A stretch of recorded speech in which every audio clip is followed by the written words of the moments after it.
Hello aspirant, कैसे हैं आप सभी। आई होप आप सभी बढ़िया होंगे और मन लगा के अपनी तैयारी कर रहे होंगे।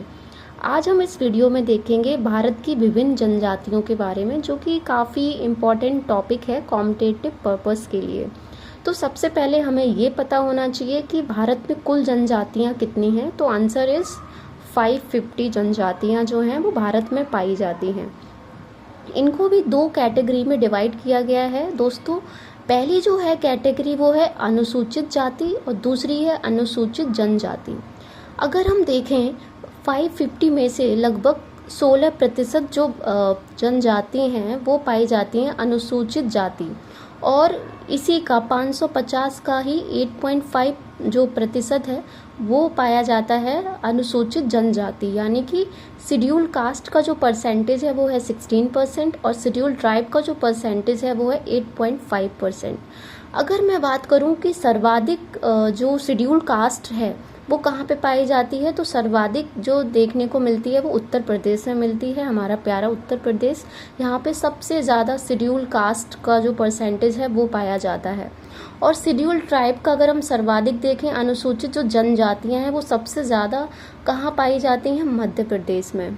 उसके बाद अगर मैं बात करूँ प्रतिशत, सबसे सर्वाधिक जो प्रतिशत है वो पंजाब में देखने को मिलता है। अगर देखिए ये जो क्वेश्चंस हैं सारे इम्पॉर्टेंट हैं। मैंने जो महत्वपूर्ण जो जनजातियां हैं वही इसमें जो हैं वो लिखी हैं। आपका अगर मन करे तो आप बुक से और भी पढ़ सकते हैं, ऐसा कुछ पाबंदी नहीं है आपके ऊपर, ठीक है। तो हम देखेंगे सबसे पहले भारत की जो सबसे बड़ी जो जनजाति है वो कौन सी है, भील जनजाति है। पहले गोंड थी लेकिन अभी क्या है, भील है। उसके बाद अगर मैं बात करूं दक्षिण भारत की सबसे जो बड़ी जनजाति है वो कौन सी है, टोडो जनजाति, जो कि नीलगिरी की जो पहाड़ी है वहाँ पर ये रहती हैं टोडो जनजाति। दक्षिण भारत की सबसे बड़ी जनजाति टोडो जनजाति है। उसके बाद अगर मैं बात करूं बिहार और झारखंड की सबसे बड़ी जो जनजाति है वो कौन सी है, संस्थाल जनजाति है। ऐसे ही अगर पूर्वोत्तर की सबसे बड़ी जनजाति की बात करूं तो बोडो, जो कि आसाम और नागालैंड में ये पाई जाती हैं।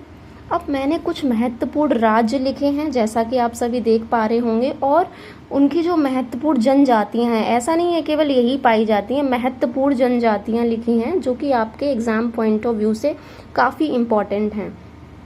अगर मैं बात करूं जम्मू एंड कश्मीर में, तो जम्मू एंड कश्मीर में जो जनजाति पाई जाती है उसका नाम है गद्दी और बकरवाल। ऐसे ही गुजरात और राजस्थान, देखिए गुजरात और राजस्थान में काफ़ी कॉमन जनजातियां पाई जाती हैं क्योंकि दोनों राज्य एक दूसरे से सटे हुए हैं। जैसे कि अगर मैं बात करूं भील गुजरात में ही पाई जाती है और राजस्थान में ही पाई जाती है, और ये मध्य प्रदेश में ही पाई जाती है। आगे जब हम देखेंगे मध्य प्रदेश तब उसमें पढ़ेंगे कि भील जाति वहाँ पर भी पाई जाती है। ऐसा नहीं है कि अगर कोई जनजाति जो है वो कॉमन भी हो सकती है, क्योंकि दोनों सटे हुए हैं, तो कुछ इसमें ही पाई जाती हैं, कुछ यहाँ पे भी पाई जाती हैं। तो भील, बंजारा, कोली, ये जो हैं ये 3 कॉमन है जो कि गुजरात और राजस्थान दोनों में ही पाई जाती हैं। लेकिन जो भील है वो गुजरात में ही पाई जाती है और राजस्थान में ही पाई जाती है और मध्य प्रदेश में भी पाई जाती है, ठीक है। अगर मैं बात करूं राजस्थान की, तो राजस्थान में जो है वो मीना, भील, बंजारा, कोली, ये इम्पॉर्टेंट जनजातियां जो हैं वो पाई जाती हैं। और हमारा जो प्यारा उत्तर प्रदेश है, उत्तराखंड, इसमें थारू जनजाति पाई जाती है। ये सबसे महत्वपूर्ण जनजाति है। ये जो जनजाति है वो